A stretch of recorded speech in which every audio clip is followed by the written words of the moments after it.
Hello বন্ধুরা, welcome back to my another mini vlog. তো আজকে আমার সন্ধেবেলার রুটিনটা আপনাদের সঙ্গে শেয়ার করছি। সন্ধেবেলা ঘুম থেকে উঠে পোগোকে নিয়ে একটু খেলতে বেরিয়েছিলাম, এসে হাত পা ধুয়ে একটু সাজুগুজু করতে বসেছি। ওই চুল ছাড়ালাম, একটু টিপ পরলাম, একটু লিপ গ্লস লাগালাম সন্ধেবেলায়। তারপরে পোগোর জলখাবারটা রেডি করছি। আজকে একটু মাখানা দেবো, আর তার সঙ্গে ঘরে টুকিটাকি জিনিস থাকে, তো এই মাখানাটা সন্ধেবেলাতেও খাওয়া হয়, আবার টিফিনও স্ন্যাক্স হিসেবে দেওয়া যায়। পোগোকে জলখাবার দিয়ে দিয়েছি, তারপরে চলে এসেছি আমি সন্ধ্যা প্রদীপ জ্বালতে। সুন্দর করে প্রদীপ জ্বালিয়ে, শঙ্খ বাজিয়ে, ধূপবাতি জ্বালিয়ে আমার সন্ধে দেওয়া কমপ্লিট। এরপরে একটা পার্সেল এসেছে আজকে সকালবেলা। ডার্মাকোর অফার চলছে, বাই ওয়ান গেট ওয়ান, তো সেই উপলক্ষেই আমার এই পার্সেলটা নেওয়া। জিনিসপত্র এখনও শেষ হয়নি ঠিকই, কিন্তু একটু রিস্টক করে রাখলাম। ময়শ্চারাইজারটা ভীষণই ভালো, এটা আমি মোটামুটি আজ 3-4 মাস ধরে ইউজ করছি। একটা নেওয়া হয়েছে এখানে সিরাম, আমি দিনে 2বার ধরে সিরাম ইউজ করি।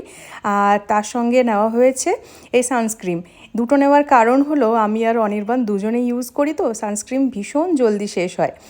রাত্রিবেলায় একটু বানিয়ে নিচ্ছিলাম চিকেনের টিক্কা।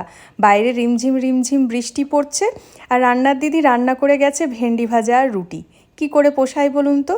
বাড়িতে সামান্য চিকেন ছিল, ভাবলাম একটু চট করে টিক্কা বানিয়ে নিই। সমস্ত ধরনের উপকরণ যেগুলো রেগুলার আমরা ব্যবহার করি সেটাই দিয়েছি সামান্য দইয়ের সঙ্গে মিক্স করে। আর চিকেন যেহেতু অল্প ছিল, তাই ক্যাপসিকাম আর পেঁয়াজ কুচিও একসঙ্গে দিয়ে দিয়েছি।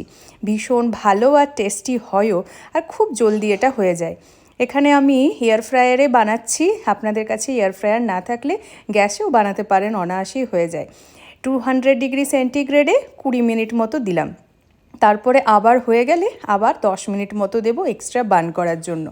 এই দেখো, একেবারে রেডি হয়ে গেছে আমাদের চিকেন টিক্কা। গরম গরম খেতে বেশ ভালো লাগে, দেখতে যেমন টেম্পটিং হয়েছে, খেতেও কিন্তু ভীষণ ভালো হয়েছে। একবার অলরেডি টেস্ট করা হয়ে গেছে, ভীষণ ভালো, রুটির সঙ্গে জমে যাবে। হ্যাঁ হ্যাঁ, অবশ্যই ভুলে গেলে চলবে না, ভেন্ডি ভাজাটাও আমাদের জন্য ওয়েট করছে। যাই হোক, চলুন ডিনারটা এরপরে নিয়ে নিই। That's all for today, thanks for watching.